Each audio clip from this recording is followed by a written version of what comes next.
So my name is Michel Vaja from Capgemini. So I do lead our global cards and payment practice, covering the UK market and the European market more specifically. I've been working in this industry for about 20 years. First and foremost, the partnership with AutoRek is very strategic.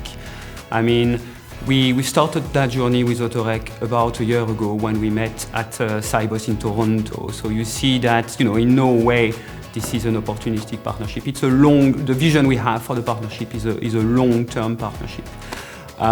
What we want to achieve together is very much to actually take to the market joint value proposition, to actually help AutoRek to also build further capabilities, and definitely help AutoRek to achieve their growth objectives. We see a strong demand in the market for reconciliation, especially in the financial services sector.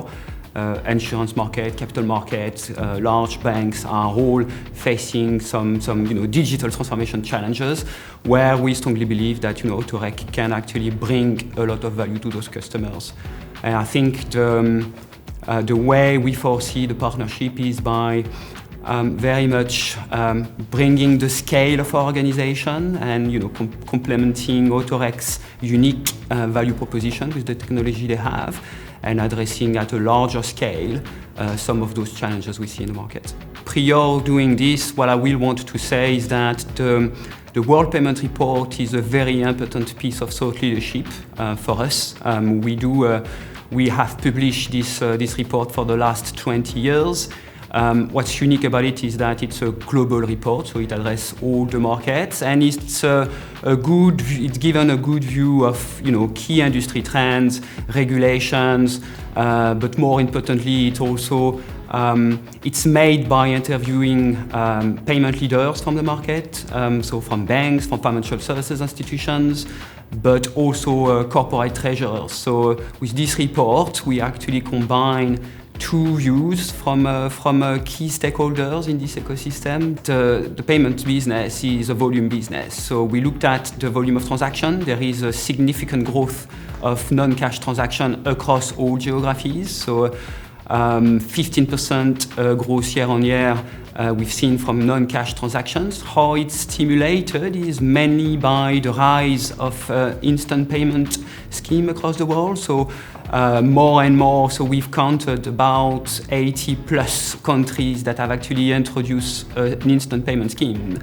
And that actually stimulating a lot the market. So there is more and more transaction using this payment method. What's quite interesting to see as well is this is supported by some other industry transformations around open banking, for example, where banks are actually mandated to open some of the payment initiation capabilities that historically they actually own. So that generates a lot of value for the industry, enabling fintech to come and also have a play in this environment. I think what we've observed as well is the value of the data. We've heard a lot from our executive interviews. Data might actually be the next gold, and yes, when you look at some international transformation around the payment standard, the introduction of ISO 20022, for example, as a standard, you see the richer data it represents, and there is an opportunity for the sector to actually not only just comply with this kind of regulation, but also leverage the value from the richer data and come up with improved customer propositions, improved customer experience, but ultimately also look at generating economies of scale, etc. The report is also pointing out a very key element around the fact that the banking industry is lagging behind in terms of technology. I think even so, there is clearly a digital transformation agenda for any financial institutions. The UK market, for example, in the UK, we've seen about 12 billion pounds being invested by the banks to actually embrace that digital transformation journey. The reality is that banks are still lagging behind in terms of transformation. Based on our interviews, 7% of the people we've interviewed believe that they are well equipped to actually address some of the upcoming challenges in this industry. And what does that tell us is that this is a fantastic, opportunity to come and look at modernizing, banks' payment infrastructure, looking at generating economies of scale. I think this is also very well typically where a proposition like AutoRek comes to the picture, because we feel that while banks have focused a lot on the front-end part of, their transformation, so customer interactions, customer onboarding, etc. They've probably left on the side a little bit all the back-end elements.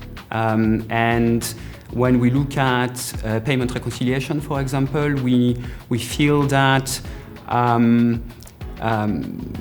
it's still very much a space where processes are manual, where banks are still using paper in some instances.